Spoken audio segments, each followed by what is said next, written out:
दोस्तों, यह दुनिया अजब गजब बातों और रहस्यों से भरी हुई है। कई बार तो ऐसी ऐसी जानकारी मिलती है कि उस पर विश्वास करना भी मुश्किल हो जाता है। दोस्तों, आज भी हम आपको कुछ ऐसे ही दिलचस्प बातों से रूबरू करवाने जा रहे हैं। हम आपको आज भारत के ऐसे कुछ रहस्यमय गांवों के बारे में बताने जा रहे हैं जिनके बारे में शायद आपने कभी सुना हो। मलाना, हिमाचल। हिमाचल के कुल्लू जिले में बसा है यह मलाना गाँव, जो अपने आप में काफी दिलचस्प और रहस्यमयी है। सबसे पहली बात आपको बता दें कि यहाँ पर आपको कुछ भी चीज छूने की इजाजत नहीं है। जी हाँ दोस्तों, आपने सही सुना, आप यहाँ पर जाकर कुछ भी छू नहीं सकते। अब इसके पीछे की वजह भी जान लीजिए। दरअसल मलाड़ा के निवासी अपने आप को सर्वश्रेष्ठ मानते हैं, इसीलिए यहाँ पर भारी व्यक्ति अगर उनके मंदिर, उनके घर, यहाँ तक कि उनकी दुकानों को भी छू लिया तो उसके ऊपर 1000 रुपये से लेकर 2000 रुपये तक का जुर्माना भी लगा देते हैं। यहाँ के निवासी भारत के संविधान को भी नहीं मानते। इनके अपने सदन है और इनके अपने नियम कानून है जिनका वह बेहद सख्ती से पालन करते हैं। इनका मानना है कि नियम तोड़ने से हमारे देवता नाराज हो जाएंगे और उनसे हमारा पूरा गांव तबाह हो जाएगा। इस गांव वाले जमलू ऋषि की पूजा करते हैं। इस गांव वालों की माने तो इसी ने ही गांव के नियम और कानून बनाए थे। इस गांव का लोकतंत्र दुनिया के सबसे प्राचीन लोकतंत्र में से एक है। ऐसा माना जाता है कि जमलू ऋषि को आर्यों से भी पहले से पूजा जा रहा है। जमलू ऋषि का उल्लेख पुराणों में भी आता है और कुछ दिलचस्प बातें तो यह भी है कि यहाँ के लोग अपने आप को आर्यों का वंशज मानते हैं, लेकिन यहाँ पर एक अलग परंपरा के अंतर्गत वह खुद को सिकंदर का वंशज मानते हैं। इनके मुताबिक जब सिकंदर ने भारत पर आक्रमण किया तो उसने कुछ सेना छोड़ दी और कुछ यहाँ आकर बस गए। यहाँ पर साल में एक बार फागली उत्सव मनाया जाता है जिसमें यह लोग मुगल सम्राट अकबर की पूजा करते हैं। यहाँ पर जो भी टूरिस्ट आता है उसे गाँव में रुकने पर सख्त मनाही है। वो लोग गांव के बाहर टेंट में रह सकते हैं। यहाँ की बोली भी कुछ अलग है। यहाँ की बोली में आपको तिब्बत और कुछ अलग ही बोलियों का मिश्रण मिलेगा जो आसपास के किसी भी बोली से मेल नहीं खाता। दिलटपक गांव, जहाँ के आदमी और जानवर सब अलग हैं। यहाँ जो पुटेक जनजाति रहती है, इस जनजाति के सभी लोग अंधे हैं। इन लोगों की आंखों की रोशनी खत्म हो चुकी है। यहाँ पर जब बच्चे पैदा होते हैं तो सही सलामत और स्वस्थ होते हैं, लेकिन कुछ दिन बाद ही वह कुछ कारणों से दृष्टिहीन हो जाते हैं। यहाँ के लोग अपने अंधेपन की वजह यहाँ पर एक शराबी पेड़ को मानते हैं। उनके अनुसार नावजुएजी नाम के एक पेड़ को देखते ही यहाँ के इंसान और जानवर सब अंधे हो जाते हैं। हालांकि वैज्ञानिकों ने इस कारण को नकारते हुए बताया है कि यहाँ के अंधेपन के पीछे की वजह एक खास किस्म की काली मक्खी है जो कि काफी जहरीली होती है और इसके काटने पर उसका जहर यहाँ के अंधेपन के पीछे की वजह है, जिससे इंसान हो या जानवर वह अंधे हो जाते हैं। इस गाँव की एक खासियत यह भी है कि यहाँ पर किसी भी घर में खिड़कियाँ नहीं है। इस गाँव के अंदर तकरीबन 70 झोपड़ियाँ हैं।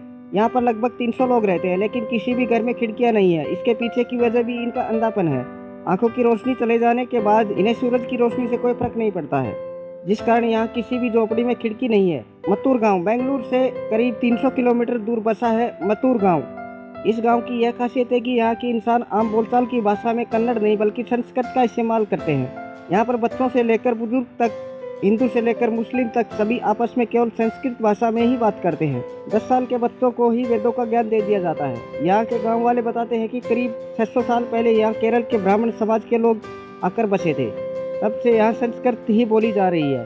हालांकि बाद में यहाँ के लोग कन्नड़ भाषा बोलने लगे थे, लेकिन 20 साल पहले जयपावर मठ के स्वामी ने इस गाँव को संस्कृत भाषा का गाँव बनाने का आह्वान किया था, जिसके बाद 10 दिनों तक रोज 1 घंटे के अभ्यास से सब लोग संस्कृत भाषा का प्रयोग करने लगे।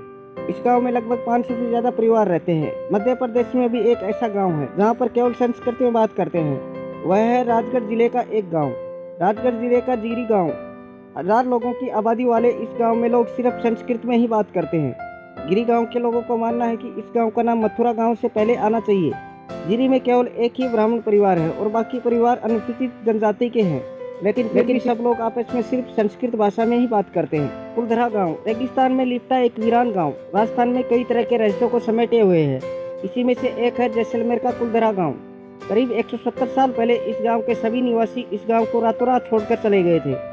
इस गांव के वीरान होने के पीछे 2 कहानियां प्रचलित हैं। पहली कहानी यह है कि यहाँ के शासक सलीम सिंह की नज़र एक लड़की पर पड़ गई। वह जबरदस्ती उस लड़की पर शादी बनाने का दबाव बनाने लगा।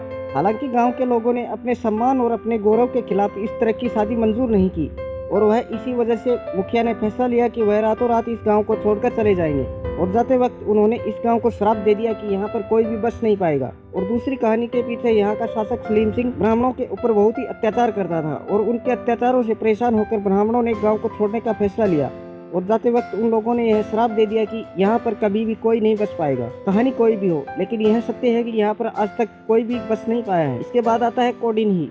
कोडिन्ही गांव जुड़वा लोगों का गांव है। इस गांव के अंदर किसी भी परिवार में एक जुड़वा बच्चा मिल सकता है और किसी किसी परिवार में तो 3-3 बच्चे जुड़वा मिल जाते हैं। केरल का एक गांव ऐसा है जहां पर भी हर घर में 2 या 3 जुड़वा बच्चे मिलते हैं। यकीन नहीं होता, लेकिन यह बिल्कुल सत्य है। अगर वैश्विक तौर पर देखें तो 1000 बच्चों पर 4 बच्चे ही जुड़वा मिलते हैं, लेकिन केरल के इस गांव में हर 1000 बच्चों पर 400 बच्चे जुड़वा पैदा होते हैं। इसे मुस्लिम बहुलक क्षेत्र की कुल आबादी लगभग 2000 है। इस गांव में घर, स्कूल, बाजार, हर जगह हम शक्ल ही हम शक्ल नजर आते हैं। ऐसा बताया जाता है कि इस गांव में जो जुड़वा बच्चों में सबसे उम्रदराज 65 साल के अब्दुल हमीद और उनकी बहन है। ऐसा माना जाता है कि इस गाँव में तभी से जुड़वा बच्चे पैदा होने शुरू हो गए थे। शुरू में तो सालों में इक्का दुक्का जुड़वा बच्चा पैदा होता था, बाद में इसमें तेजी आई और अब तो बहुत ही तेजी से यहाँ जुड़वा बच्चे पैदा होते हैं। दोस्तों, इसी के साथ हमारा वीडियो समाप्त होता है। वीडियो अच्छा लगा हो तो लाइक और सब्सक्राइब जरूर करें। धन्यवाद दोस्तों।